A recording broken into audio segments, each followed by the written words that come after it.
Day 77. One of my greatest fears was the witches, for while I had no magical powers at all, I soon found out that the witches were really able to do wonderful things. There were 4 of them in this country, and they ruled the people who live in the north and south and east and west. Fortunately, the witches of the north and south were good, and I knew they would do me no harm. But the witches of the east and west were terribly wicked, and had they not thought I was more powerful than they themselves, they would surely have destroyed me. As it was, I lived in deadly fear of them for many years. So you can imagine how pleased I was when I heard your house had fallen on the wicked witch of the east. When you came to me, I was willing to promise anything if you would only do away with the other witch, but, now that you have melted her, I am ashamed to say that I cannot keep my promises. I think you are a very bad man, said Dorothy. Oh, no, my dear, I'm really a very good man, but I'm a very bad wizard, I must admit. Can't you give me brains?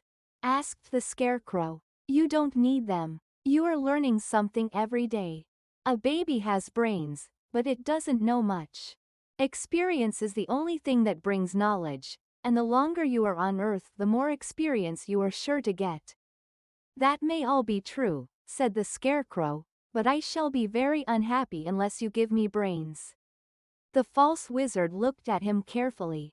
Well, he said with a sigh, I'm not much of a magician, as I said, but if you will come to me tomorrow morning, I will stuff your head with brains. I cannot tell you how to use them, however you must find that out for yourself. Oh, thank you, cried the Scarecrow. I'll find a way to use them, never fear. But how about my courage? Asked the Lion anxiously. You have plenty of courage, I am sure, answered Oz. All you need is confidence in yourself. There is no living thing that is not afraid when it faces danger. The true courage is in facing danger when you are afraid, and that kind of courage you have in plenty. Perhaps I have, but I'm scared just the same, said the Lion. I shall really be very unhappy unless you give me the sort of courage that makes one forget he is afraid. Very well, I will give you that sort of courage tomorrow, replied Oz.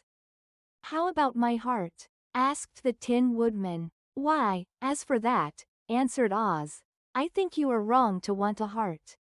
It makes most people unhappy. If you only knew it, you are in luck not to have a heart. That must be a matter of opinion, said the Tin Woodman. For my part, I will bear all the unhappiness without a murmur, if you will give me the heart. Very well, answered Oz meekly. Come to me tomorrow and you shall have a heart. I have played wizard for so many years that I may as well continue the part a little longer. And now, said Dorothy, how am I to get back to Kansas? We shall have to think about that, replied the little man. Give me 2 or 3 days to consider the matter and I'll try to find a way to carry you over the desert. In the meantime you shall all be treated as my guests, and while you live in the palace my people will wait upon you and obey your slightest wish. There is only one thing I ask in return for my help, such as it is. You must keep my secret and tell no one I am a humbug.